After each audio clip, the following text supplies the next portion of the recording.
Continuing on to chapter 4, then we will actually go back to chapter 3 and finish up talking about nomenclature. So chapter 4 is sort of a continuation of what we've been talking about. And we talked about last time, really in chapter 3, drawing Lewis structures, formal charge, and all that kind of calculations where you can kind of use it to determine, what Lewis structure might be a better structure than the other. Here in this chapter, we're going to kind of finish up talking about bonding. We're going to talk about molecular geometry. We'll also talk about molecular polarity, which is whether or not the molecule as a whole is polar or non-polar. And we'll also talk about what is referred to as hybridization, sort of a model of bonding. So let us get into this here.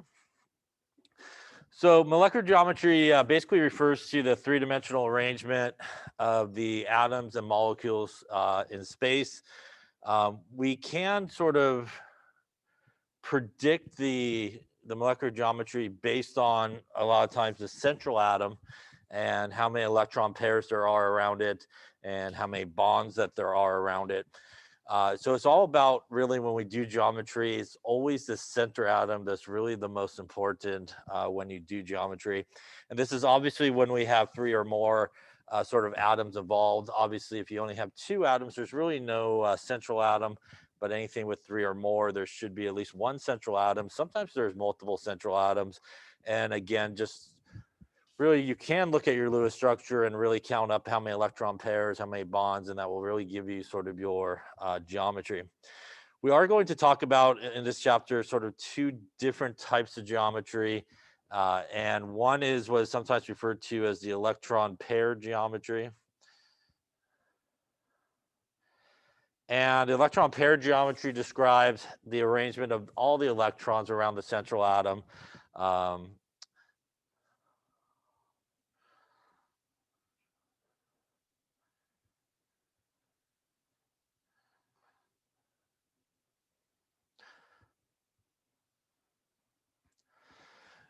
And we will also talk about what is referred to as the molecular geometry,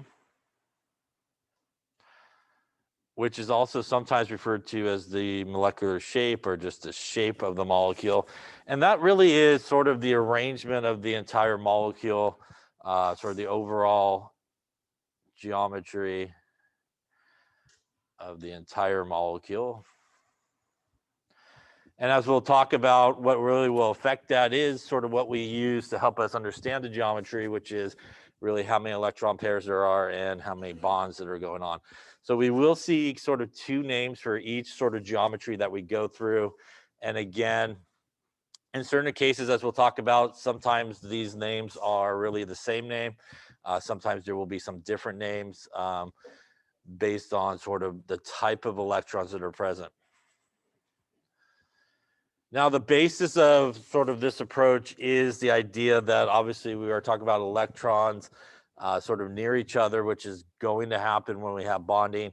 And obviously electrons are negatively charged. So when they are near other electrons, which are also negatively charged, they really don't want to be kind of near each other. So it is sort of a balance of those electrons really not want to be near each other. But because they're involved in bonding, they really can't fully escape one another. So they can't fully get out of there. And they're also obviously attracted to the nucleus as well in terms of a bonding situation. So what ends up happening, really the reason, as we'll talk about as we go through this, that we do sort of see some different sort of shapes for molecules is depending on the types of electrons that are there and how close they get to each other. There's certain sort of electrons near electrons which are sort of okay, manageable. And there's also some electrons that when they do get near each other, they're going to try to get as far away from one another as possible. And as they're doing that, because everything's locked into place through bonds and stuff like that, as sort of one thing moves in the molecule, everybody else sort of adjusts with it. And that's why we sort of see these sort of different overall molecular geometries or shapes for different molecules. So the idea of what we're talking about in terms of geometry is sometimes referred to as VSEPR, and that stands for Valence Shell Electron Pair Repulsion Model, hence why they abbreviate it. And it can be really broken up geometry into 2 sort of classes of molecules. One is where the central atom has no lone pairs or non-bonding electrons. So these would be guys where you draw your Lewis structures and there's really no dots on the central atom, right? And there will be ones where we have the central atom that actually do have lone pairs or non-bonding electrons. So these obviously would be the Lewis structures you draw that have dots around the central atom. Now, when we're doing this sort of geometry, and really only when we're sort of doing geometry type of problems, we do have a couple of rules that's really important. And really the first one here is probably the most important. And that is if you have a double bond or if you have a triple bond, we count those as one electron pair and also one bond. So even though your Lewis structure shows a double bond or a triple bond, in terms of geometry, double bond or triple bond counts as one electron pair and also counts as one bond. So that's really important. The idea there is even though it's a double bond or triple bond, those electrons are essentially kind of moving as a unit and they sort of work just like it would be if there was sort of a single bond in that area.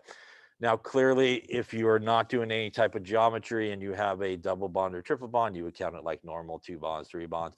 But in terms of geometry, double bond, triple bond counts as one electron pair and also one bond.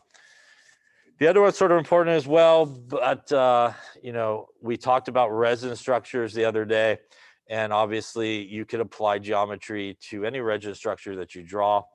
And in most cases, I won't say 100% of the time, but pretty close.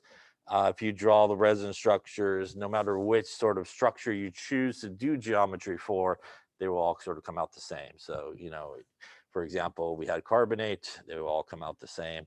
Even the one where, you know, we drew like the double bonded CO2 and this triple bonded CO2, you know, they would actually come out the same in terms of geometry as well.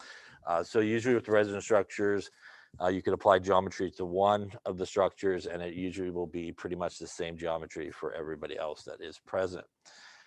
Any questions on that there? All right, so let us start with really the simplest of all molecules, and that's pretty much diatomic molecules. And with diatomic molecules, obviously there are only 2 atoms. And there's really no central atom when you're dealing with a diatomic molecule. Usually you need at least 3 atoms to sort of have a central atom. And in a diatomic molecule, no matter what you put together, the geometry is always going to be linear.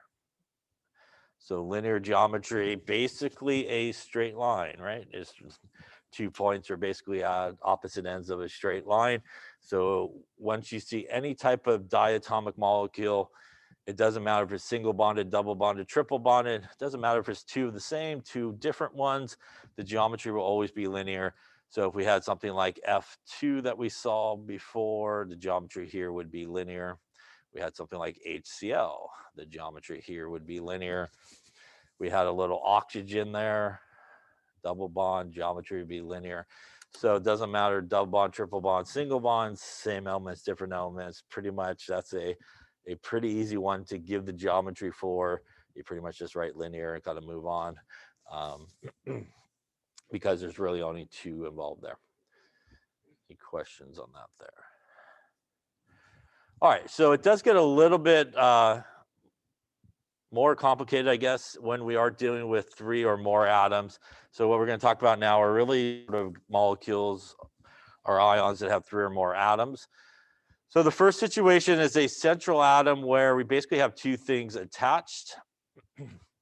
So this is beryllium chloride. And again, beryllium, as we talked about, is an incomplete octet. It actually only has obviously 2 and 4 electrons around it, and it's perfectly okay with that.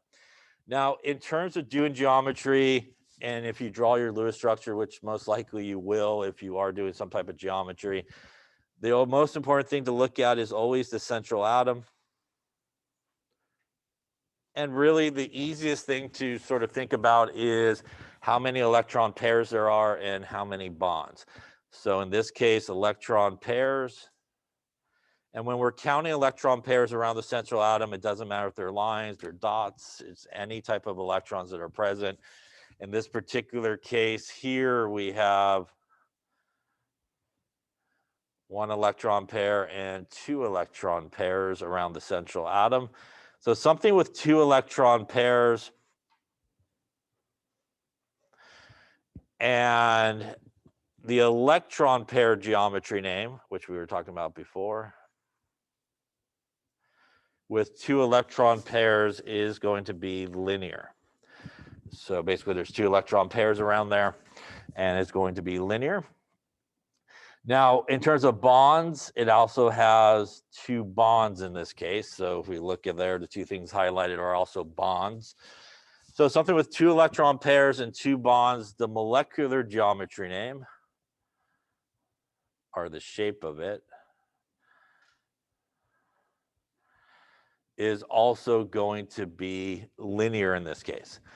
They're actually both the same name. They're both the same name because the type of electrons that we're dealing with here are bonding electrons.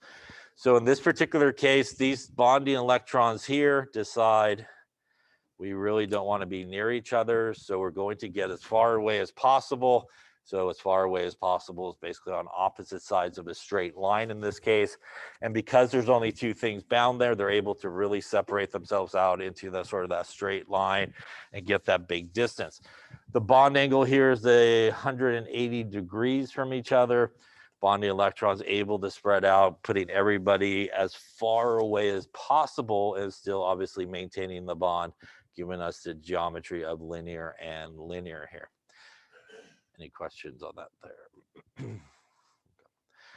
The next sort of geometry that we're going to look at is a situation where we have a central atom and actually 3 things bound to it. So once again here, we would look at the central atom, which is boron, which once again is an incomplete octet.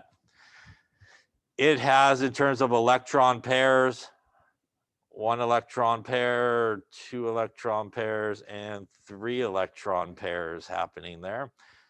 So something with 3 electron pairs, the electron pair geometry is going to be what is referred to as trigonal planar. Sometimes people call it triangular. And the overall molecular geometry, because when we look at it in terms of bonds, it also has 3 bonds, which are the same 3 that are highlighted there, is going to be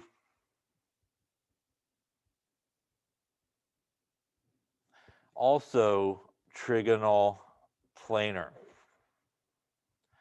Now, what happens in this situation is pretty much this. Unlike the previous one where we had just 2 atoms where they could just simply separate as far as possible, in this case, we have a 3rd atom that's there, which means we got to take that into account. So as all 3 of those are separating, the guys can go to the top, the other guys can kind of spread out towards the sides there to try to get the maximum amount of separation as possible from one another. And they end up in this shape, which is trigonal planar, which frankly makes a like triangle if you kind of do it right there. So it makes this nice equilateral triangle where the bond angle is 120 degrees in terms of our bond angle. So 3 electron pairs, 3 bonds. Electron pair geometry is trigonal planar, how the arrangement of all those electrons are in 3-dimensional space. The overall molecular geometry is also trigonal planar here. Again, both names are going to be exactly the same for this guy. Everybody's kind of spreading out as far as possible with the 3 bonds in this case and ending up at about 120 degrees separated from each other. Any questions on that one there? The next sort of geometry that we're going to look at is one where we have a central atom and actually 4 things attached. So once again, we would want to look at the central atom, which is the carbon. And if we count up the electron pairs we got going on there, we got 1 electron pair, 2 electron pairs, 3 electron pairs, and 4 electron pairs. So electron pair wise, we have 4 electron pairs. Something with 4 electron pairs, the electron pair geometry is what is known as tetrahedral. you're old like me, some people call it tetrahedron, but most people call it tetrahedral this day and age. It also has 4 bonds, which again are all the things that are highlighted there. Those are 4 bonds. Now, in this situation, we end up with 1 extra bond than we had in the previous one. So in the previous one, they're able to get sort of to a triangle sort of shape with that extra guy there. Once again, they have to kind of move around, but try not get too close. You know, so like this guy tries to, you know, spread out, and these guys try to spread out. And they end up in the molecular geometry or shape of also known as tetrahedral as the overall shape of it.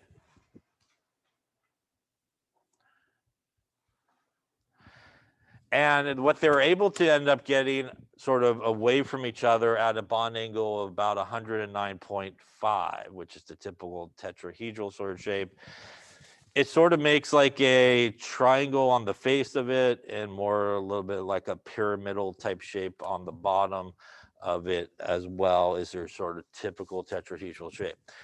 Once again here, both the electron pair geometry name and the molecular geometry name are exactly the same. And again, this is really because we're dealing with the same type of electrons. They're all bonding electrons. So if we look at what's going on here, we end up with the same sort of geometry on each of these because we're dealing with the same bonding electrons around the central atom. Now, because we do have some of those expanded octets, we do have some geometries that go with the expanded octets. And the first one is one where we look at the central atom here, and that's our phosphorus, as we talked about yesterday, which has the ability to go over 8, and that is exactly what we see here. The phosphorus has 1 electron pair, 2, 3, 4, and 5 electron pairs around the central atom.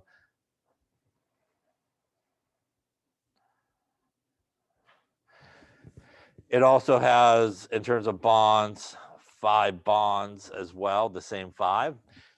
Something with 5 electron pairs around the central atom is what is known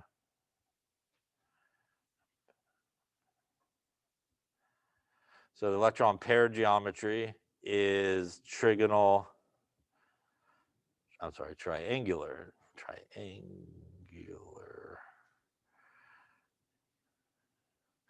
Try that again. Triangular. There we go. Bipyramidal. And because, again, we're dealing with really the same electrons around there, the molecular geometry or shape will also be the exact same name.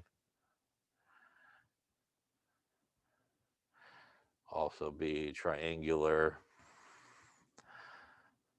bipyramidal. We actually end up with 2 different bond angles that occur in this sort of geometry. We have a 120-degree bond angle and we have a 90-degree bond angle. The guys that sort of make the 120, it's just like the trigonal planar. It makes like a triangle right about there within the plane. You get kind of like a triangle happening right about there. And then you also get a right angle happening as well. So that's your 90-degree right angle there sort of happening as well. So this one has a couple of different bond angles, the 120 and the 90 degrees sort of happening in this case. Once again, here we do see the same thing, that the electron pair geometry and the molecular geometry are exactly the same.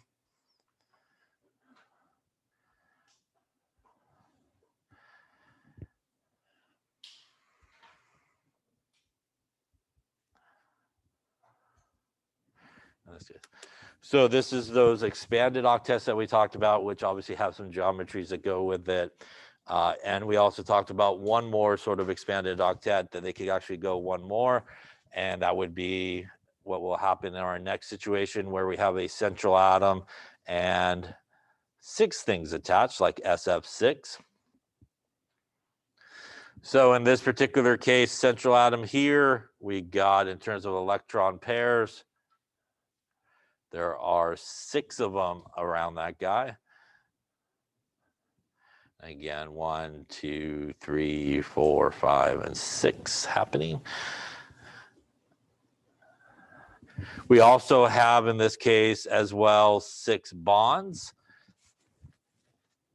So something with 6 electron pairs around it is what is known as octahedral in terms of those electron pair geometry. Bless you. Something with 6 electron pairs and 6 bonds is molecular geometry or shape. Will also be octahedral in this case. We actually have a bond angle of 90 degrees. So maybe on this one you can see a little bit better, kind of making a right angle sort of happening in each of these cases. Any questions on that one there? So what we see here in all these examples coming through into our expanded octet is when we have a Lewis structure that we draw and there are no dots on the central atom, basically no non-bonding electrons, both the electron pair geometry and the molecular geometry names will be exactly the same. And that is because we are dealing with all bonding electrons. So as the central atom electrons move, they're attached to an atom. So as they move, the overall shape stays basically the same as the electron pair geometry because they are basically locked in to bonds as well as they go around here. Now, and then what we're going to talk about next is the type of guys that have actually non-bonding electrons around the central atom. It is when we introduce non-bonding electrons around the central atom that we actually start to see some changes in the names. And the actual name that's affected is actually only the molecular geometry name. So the overall shape of the molecule is the name that actually gets affected when we start introducing non-bonding electrons. The reason for that is up until this point, as I mentioned, everybody's a bond. So as those electrons move, so do the atoms. When we now have non-bonding electrons, we have electrons moving that are not connected to an atom. So as they move around, just the atoms start to move. And what it does is it sort of moves it allows a little bit more movement for those guys overall because there's not a atom attached to those non-bonding electrons. And what it affects is really the overall shape that we see of the molecule as they are able to move without those extra bonds that are present. What is sort of the basis of this is there are certain repulsion models that affect sort of how much these electrons want to get away from each other. Sort of the most basic repulsion model, or one where it's sort of manageable, is when we have bonding electrons near bonding electrons. So pretty much all the ones we just talked about, that is the most sort of acceptable thing in terms of repulsion. They don't want to get away from each other as far as possible. The next sort of worst situation is where we have lone pairs near bonding electrons. So in terms of your Lewis structure, that's where you got lines near dots, basically. Yeah, so there's non-bonding electrons, and those bonds basically want to get away from each other. They're not really happy being next to each other. And really the worst situation that you could have is to have lone pairs near lone pairs. So non-bonding electrons near non-bonding electrons. They want to get as far away as possible from one another. And they a lot of times could do that because they're not tied to a bond or an atom. So they have a little bit more freedom to sort of move around than somebody that's sort of locked into another atom. So as we sort of see these in these examples, we'll start seeing non-bonding near bonding, non-bonding near non-bonding electrons, and we'll start to see again, it is the molecular geometry name that is really affected. The electron pair geometry name stays the same. So if there's still only 6 electrons, it's still octahedral. Still only 3 electrons, there's trigonal planar. But again, it's that molecular geometry name that really does start to change. So let's take a look at an example, and this is sulfur dioxide. Now, when we look at sulfur dioxide, we want to once again look at the central atom, and we want to count up how many electron pairs there are. How many electron pairs are there in SO2 here? In SO2, there is 1 electron pair here. The non-bonding electrons is an electron pair. And the double bond here counts as just one electron pair. So in terms of this, there are actually 3 electron pairs you would count around that sulfur. The single bond, the non-bonding electrons, and the double bond would count as only 1. And in terms of bonds here, there are only 2 bonds in this case, and that would be the bond we see here. And again, the double bond would count as only 1 bond. So there would just be 2 in this case.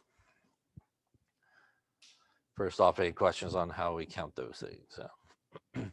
All right, now in terms of the electron pair geometry, just like we saw earlier,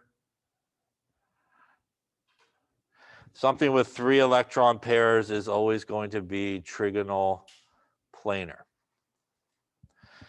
But now, because we have the 2 bonds and the 3 electron pairs, this non-bonding electron near bonding electrons, they're going to try to get away from each other. So like this non-bonding electron is going to go this way. These guys are going to go sort of this way. And as they sort of spread out, what they end up getting is a geometry which is referred to as angular. Some people will call it bent angular. And some people might just call it bent, but we will go with angular for this arrangement here. And we'll talk about why that is in just a second. Now, because we have those non-bonding electrons on the sulfur, they're able to sort of escape, again, sort of coming this way, if you will, the non-bonding electrons up on top, allowing those bonding electrons, again, to sort of move down, and that's sort of that angular sort of shape that we see occur in this particular case. The bond angle here is less than 120. So in this case, with all 3 bonds there in trigonal planar, we have a bond angle of 120. Again, with those non-bonding electrons, they're able to kind of bend a little bit more, and we get a little less of a bond angle that's happening there because we don't have the 3rd actual bond that we see in trigonal planar. Any questions on that one there? All right, the next example would be a central atom with 3 things attached, and we got some non-bonding electrons happening there. So this is NH3. Once again, we would focus in on the central atom here, which is nitrogen. And if we count up the electron pairs, once again, doesn't matter if they are bonds or non-bonding. So 1 electron pair, or 2 electron pairs, 3 electron pairs, and 4 electron pairs happening there. So this guy's got 4 electron pairs. Now, in terms of bonds, if we count it up and we look at it, this guy has 1 bond, 2 bonds, and 3 bonds happening there. So once again, looking at the electron pair geometry, something with 4 electron pairs is what is known as tetrahedral.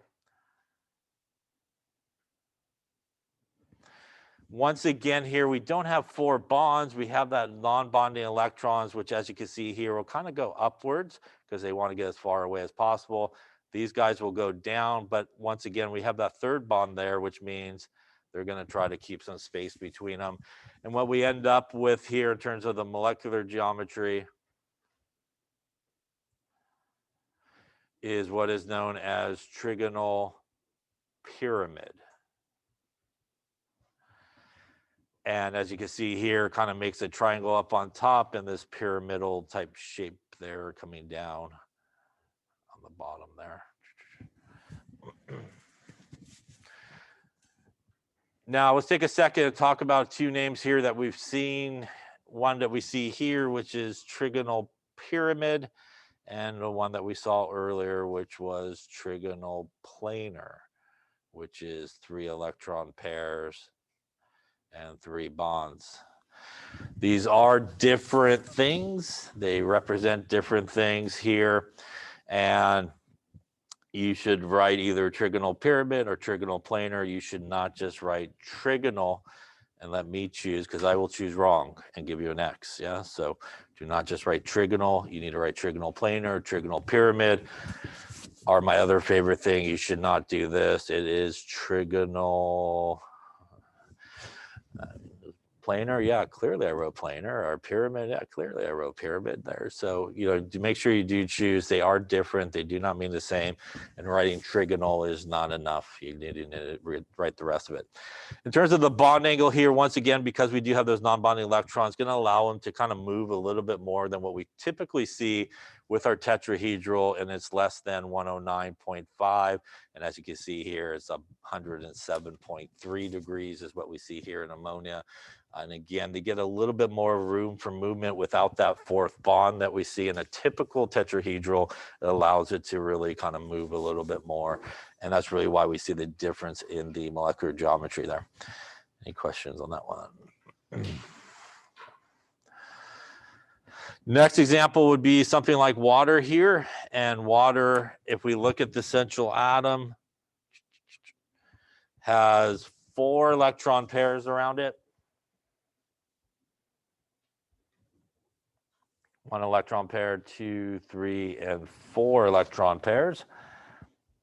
It also has, in terms of bonds, 1 bond and 2 bonds.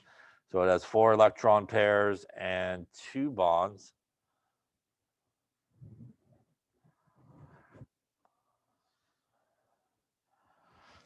So once again, looking at the number of electron pairs around the central atom will give us our electron pair geometry.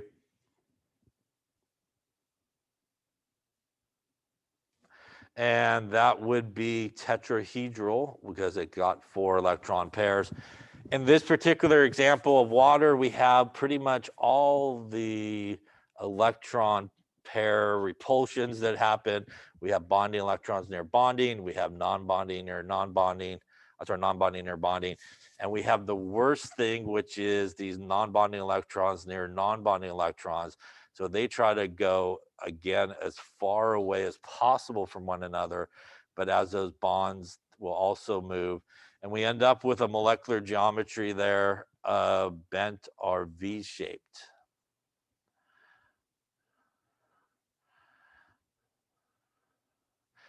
Which is why, typically speaking, you see water drawn like this, like an upside down V there, if you will, and this sort of bent arrangement that allows those bonding electrons to get away from the non-bonding electrons and non-bonding electrons to get as far away as possible. Once again, our bond angle here is a little bit less than 109.5 degrees. And as you can see here, it's at 104.5 in this particular case. Again, with the absence of 2 bonds that we typically see in tetrahedral, gives the overall molecule enough room to kind of tweak a little bit more and get a little bit different of a shape than we saw even with trigonal pyramid or obviously with straight tetrahedral geometry. Any questions on that there? Okay. So we're now going to talk about some of these expanded octets, which would be some of these geometries maybe you haven't seen before. The first one that we're going to look at here is XeF2. So once again, looking at the central atom, which is always where you want to look. We're going to count up the number of electron pairs. It is 1 electron pair, 2 electron pairs, 3 electron pairs, 4 electron pairs, and 5 electron pairs. What we end up with in terms of bonds here is 1 bond and 2 bonds happening here. So we have something with 5 electron pairs, and in terms of bonds, 2 bonds. Once again, something with 5 electron pairs, the electron pair geometry is going to be triangular bipyramidal. In this case, we actually have 3 pairs of non-bonding electrons, which frankly are going to try to go away as far as possible from one another. And they do, and we end up with an overall molecular geometry shape that is known as linear. So as those non-bonding electrons try to move away from each other, they actually make like a triangle type of situation happening that allows these bonding guys to actually move opposites of each other in a straight line, and we get actually this linear geometry that occurs, basically a straight line that happens here. Bond angle here is about 180, just like it is in sort of the linear arrangement that happens as these guys go away.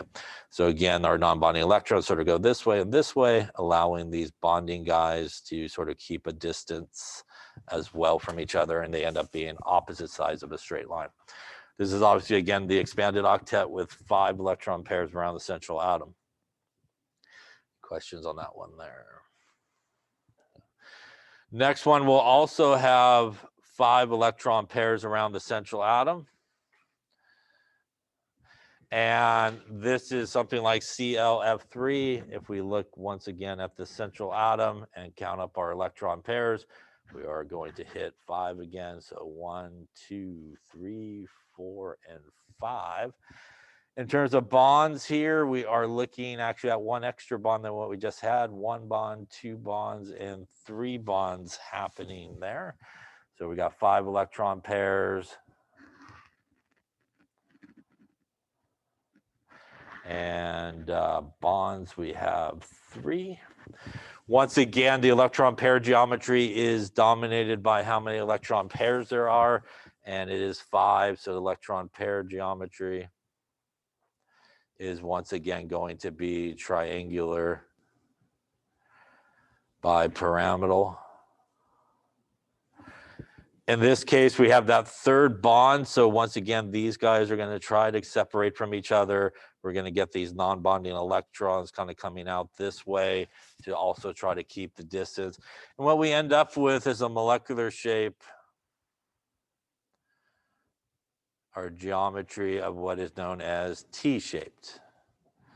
So T-shaped, as you can kind of see, makes a T, if you will. There's the T right about there. If you flip it upside down.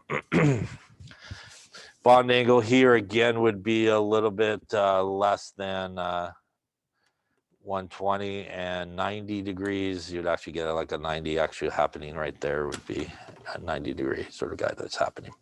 Any questions on that one there? Continuing on with some expanded, by the way, the positions here of these guys, this is what is known as the axial position, kind of running up and down, and kind of like the equator, if you will, through the center is what is known as the equatorial position. That's going through the middle of the plane. This is again 5. This is 5 electron pairs around the central atom here. Again, counting it just like we've been doing.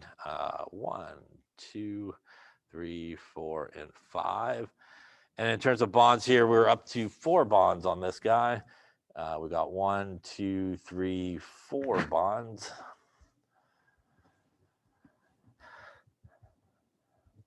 So electron pairs here, once again, is 5. Bonds here is 4. Once again, based on the 5 electron pairs, our electron pair geometry is going to be, once again, our triangular bipyramidal. Once again, here we added 1 extra bond to what we were just looking at. So again, trying to keep these guys sort of separated from each other. And then also obviously trying to keep our non-bonding electrons separated from each other. We end up with a molecular geometry of seesaw, because frankly, it kind of looks like a seesaw, right? As you go on here. And so it kind of has a seesaw shape. If you're old like me, and maybe sometimes some people call this a distorted tetrahedral. Most people go with seesaw these days, but distorted tetrahedral sometimes comes about occasionally as you go through it. Any question on that one? So here's a few different geometries here for basically our 5 electron pairs, which is obviously 10 electrons around the central atom, our expanded octet. So it has a number of different geometries. We're going to finish up here talking about some geometries here for octahedral, which is our 6 electron pairs around the central atom. So let's take a look at those guys. So if we look at this guy here in the center, it has 6 electron pairs around the central atom. Again, 1, 2, 3, 4, 5, and 6. And in this case, we also have 4 bonds happening. 1, 2, 3, and 4 bonds.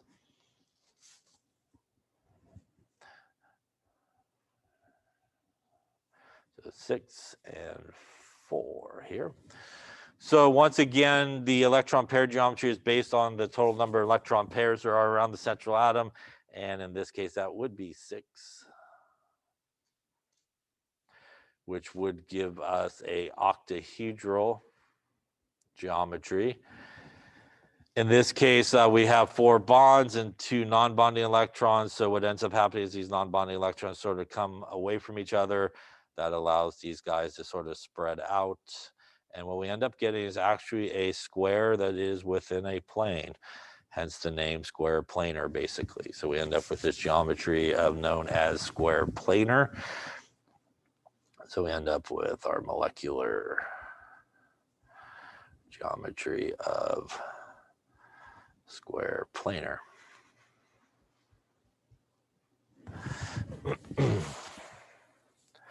And again, it gets you that sort of square 90 degrees there in a same plane that occurs, non-bonding electrons sort of on the opposite sides. The last sort of geometry here that goes with sort of this expanded octet of octahedral is a situation where we actually have 6 electron pairs and 5 bonds that are happening in this case. So once again, looking at the central atom there, we have 1, 2, 3, 4, 5, and 6 electron pairs. And in terms of bonds, obviously we have here 1, 2, 3, 4, and 5 bonds happening.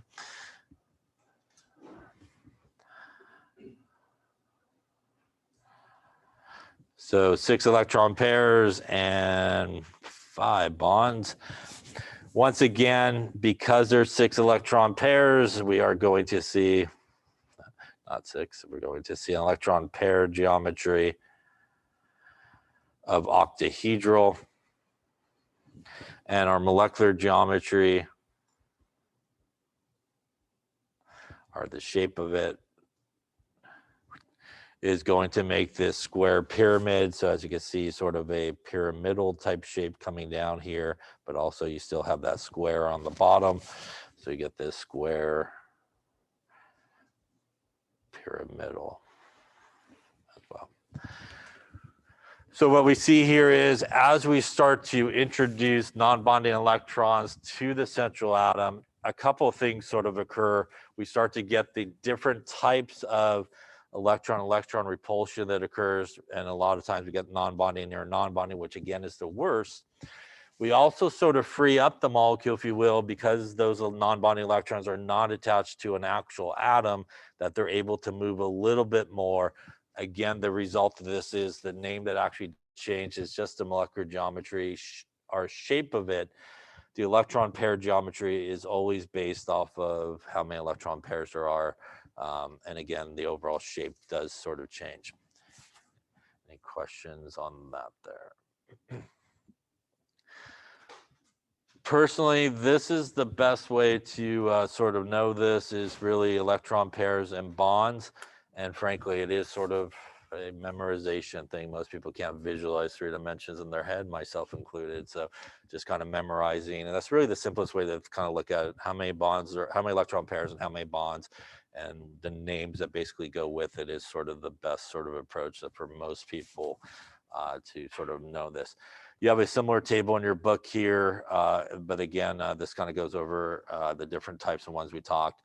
And sometimes they'll talk about electron groups as basically number of electron pairs and bonding groups as number of bonds. So this is like bonds and electron pairs, basically. And again, you can see our geometries here. We do get a lot of times less than the typical bond angle that we see in the sort of fully bonded part of it. Again, tetrahedral being 109.5, the other guys being a little bit less than that. That is what we see in terms of those bond angles because of the freedom of those non-bonding electrons that occur. And again, here you can see our double sort of bond angle here with our 5 electron pairs, which is our expanded octet. And again, we see a little bit less than that. We do see the 180 here because it does make linear. And we see a little bit less than 90-ish that occur because of those non-bonding electrons that occur. And stuff. All right. Now, what happens if, you know, we had, look at maybe a couple of these here. Let's just do this then, maybe.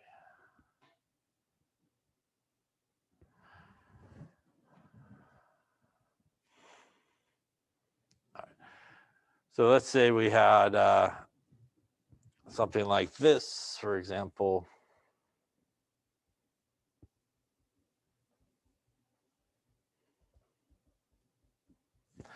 When we would look at something like this, which is methanol, it's an organic compound, there actually is multiple central atoms. There's a couple different central atoms that actually are here. And you can apply geometry to things that have multiple central atoms. This obviously would be one central atom.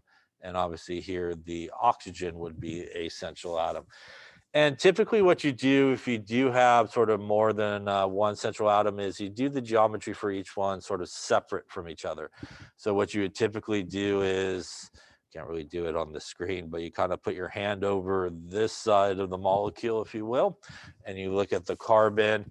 And when we look at the carbon, we count up our electron pairs. It has 1 electron pair, 2 electron pairs, 3 electron pairs, and 4 electron pairs. So that carbon there has 4 electron pairs. It also has 4 bonds, which is the same 4 things that are highlighted as well.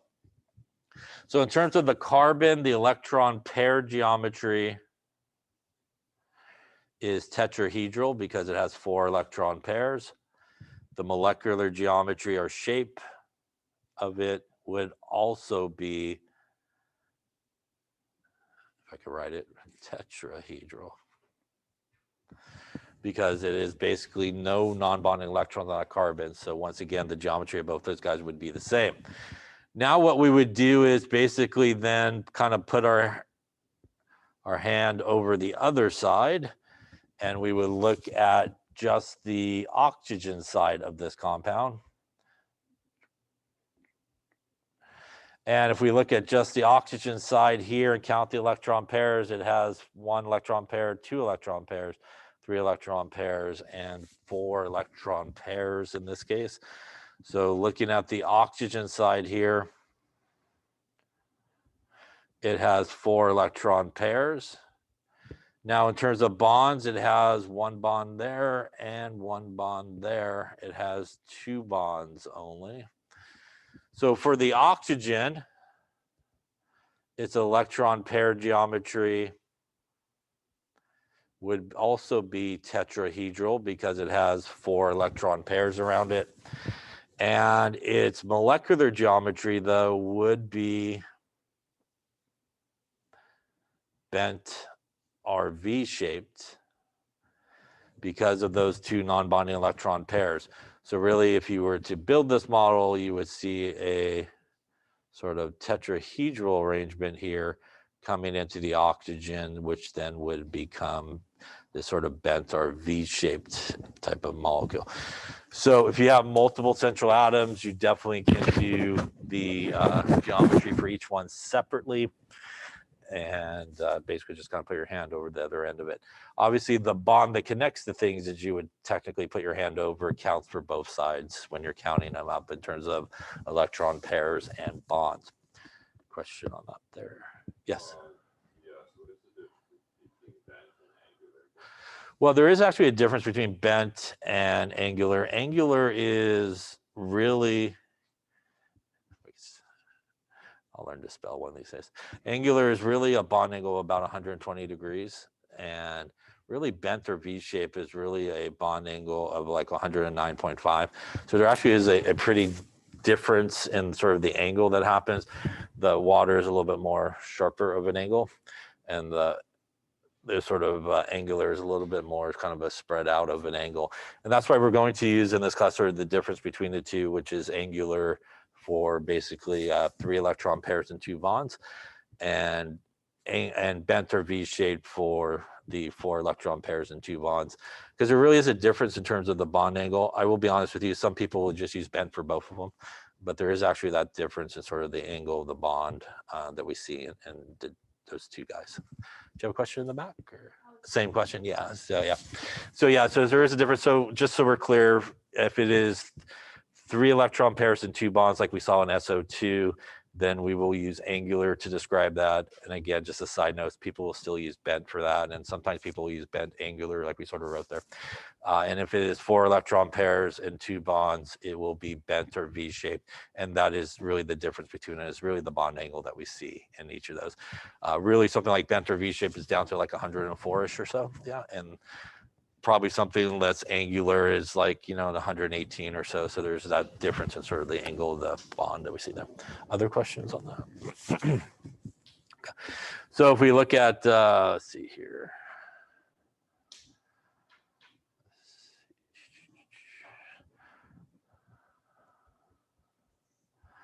So we look at some of the stuff that we drew previously.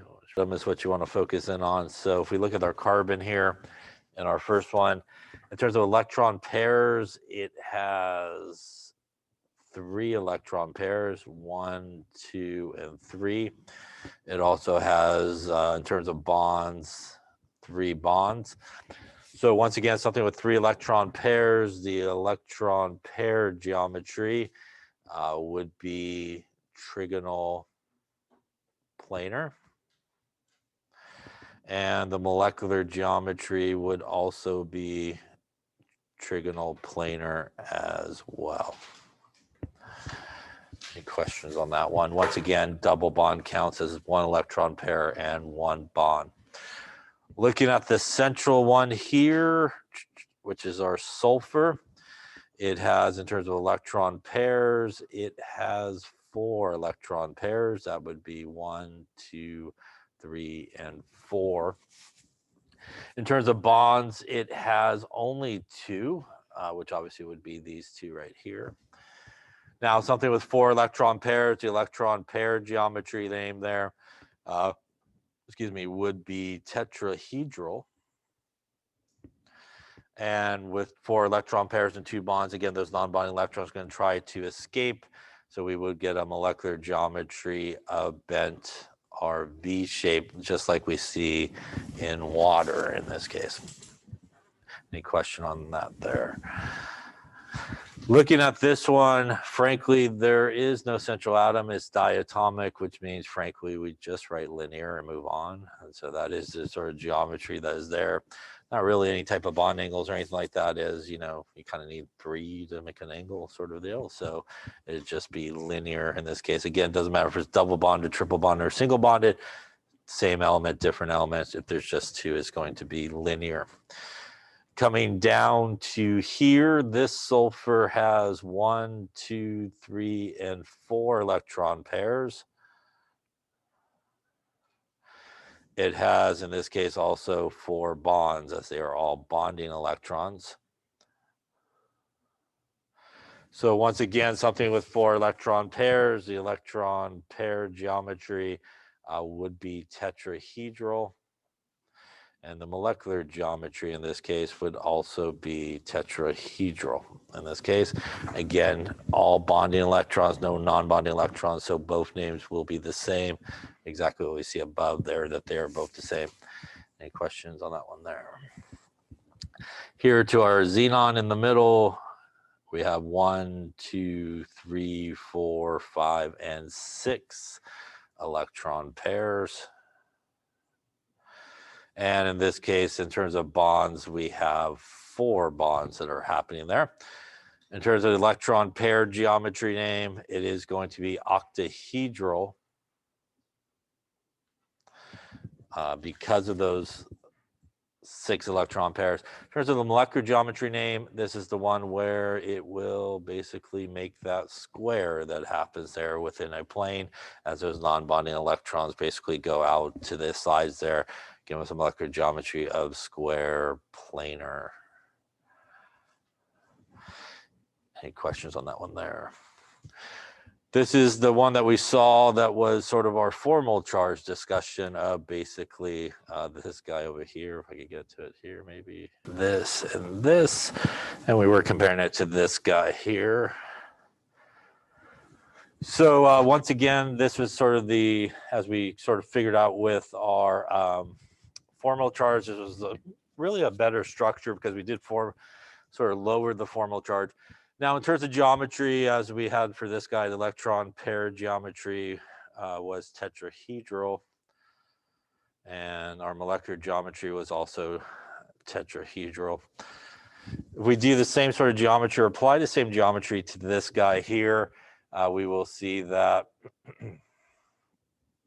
we have 1 electron pair, 2 electron pairs. Once again, the double bond here would count as just 1. And so with that double bond there, so this guy, even though it's got some double bonds sort of happening, will also have this same geometry here as it has 4 electron pairs and also has 4 bonds. So that would give us obviously the exact same geometry for this guy. So that's what we were talking about earlier. You could draw a resonance structure and really apply the geometry. In most cases, it will come out basically the same geometry that you had, with your other resonance structures. Any questions on geometry? The best way really is to sort of just, make a table or look at a table where really for your central atoms, you count up the number of electron pairs and the number of bonds is really the best way to do that, and the appropriate electron pair geometry name and the molecular geometry name. So those things are what you need to know for geometry. And if you make a nice table, I might have a table, I'll post it up there, maybe on Canvas. It's really the best way to do it is sort of memorization on it.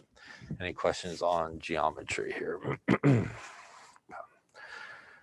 So next thing we're gonna talk about is hybridization. And hybridization is sort of a model of bonding that helps us sort of describe the geometries and the bond angles that we kind of see in certain molecules. And it's really because Lewis theory, what we're just sort of talking about there with sort of our VSEPR, maybe doesn't describe it accurately enough. There's sort of 3 different sort of bonding models, and each one, has sort of its limitations, if you will, based on what we see here. So hybridization is one type of bonding model, which helps us sort of describe, what we sort of see in terms of angles. The idea, the valence bond model describes really covalent bond as an area where atomic orbitals, which would be these guys here, and these would obviously be s orbitals, they come together and they overlap, and it's within this overlapping region here where they are basically sharing those electrons. Now, when we think about hybridization, the idea of hybridization is mixing a number of atomic orbitals together to form what are referred to as hybrid orbitals. And the idea behind it is, if you just think about taking just an s orbital, for example, and like a p orbital, they are, in a lot of cases, if they were sort of to come together, they're definitely different shapes. There are also different energies. So, it doesn't really account for some of the geometries that we do see in molecules. So the idea of hybrid orbitals is to take something like an s orbital and a p orbital and frankly mix them together. And when we mix them together, we get this hybrid orbital where they basically kind of, as badly drawn there, they kind of have the same shape. And more importantly, they really do come down to sort of the same sort of energy level. And what that allows is for better sort of overlap of those orbitals, better bonding, and results in orbitals having the same shape and energy. And it results in sort of really some of the angles and stuff that we do see. Now, there's a couple of important things to remember. The total number of hybrid orbitals that you will make is equal to the number of atomic orbitals that came together. So for example, if we did this little mixture here of an s orbital and a p orbital together, those are two atomic orbitals. And they will then make two, what are referred to as sp hybrid orbitals. They came from two atomic orbitals. They will hybridize into two equal sp hybrid orbitals, which will result in basically the same shape for each of those hybrid orbitals, and they will be at the same energy level, making for better sort of overlapping and interaction with those electrons being shared. If you mix together three atomic orbitals, you will get three hybrid orbitals. If you mix together four atomic orbitals, you get four hybrid orbitals that will be made. The idea of this as well is it will usually kind of lower the energy down. And as we've been talking about, you know, in chemistry, things in sort of lower energy is obviously sort of the ideal situation. So it's sort of lowering the overall energy, this idea of hybrid orbitals being made.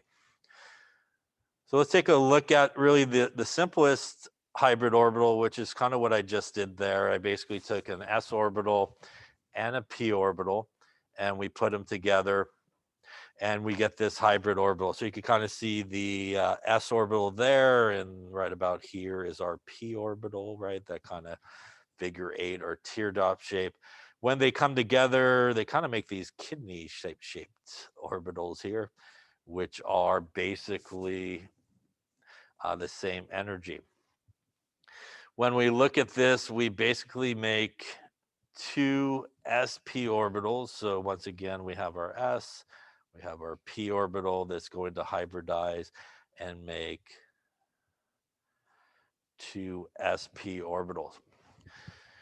Frankly, the simple thing here is S and P is how many letters? S and P is 2 letters, yes. So basically that is like 2 electron pairs. And the guy that has 2 electron pairs, the electron pair geometry is linear. Yeah. So the sp hybridization goes with the linear electron pair geometry.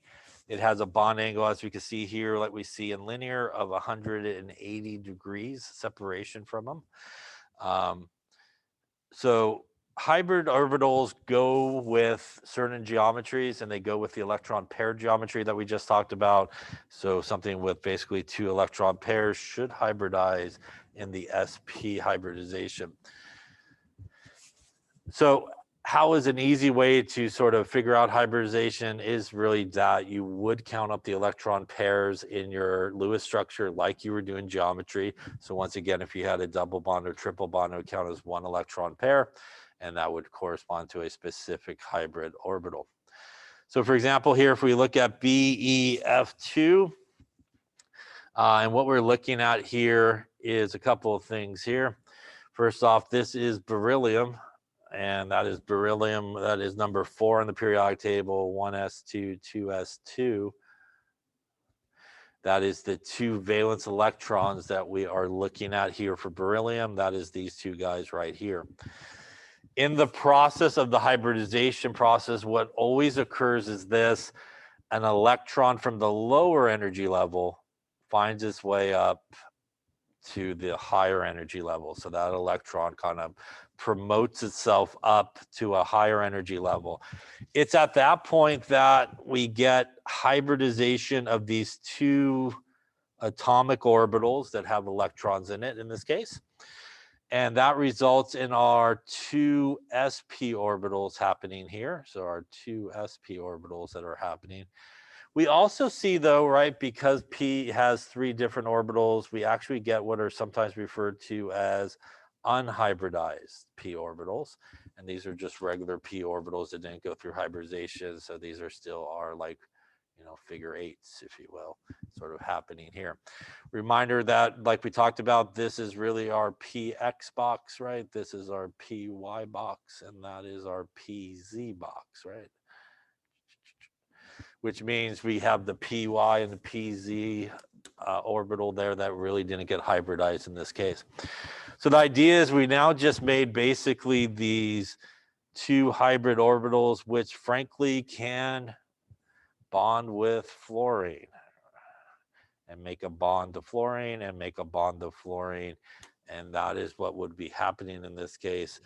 They would do some bonding there to obviously fluorine, which has the 1s2, 2s2, 2p5, and kind of sharing the electrons with its p orbital in that particular case.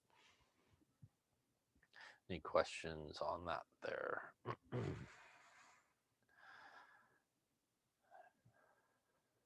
right. So I think it's a good place. We'll probably lay it up there, I think, here.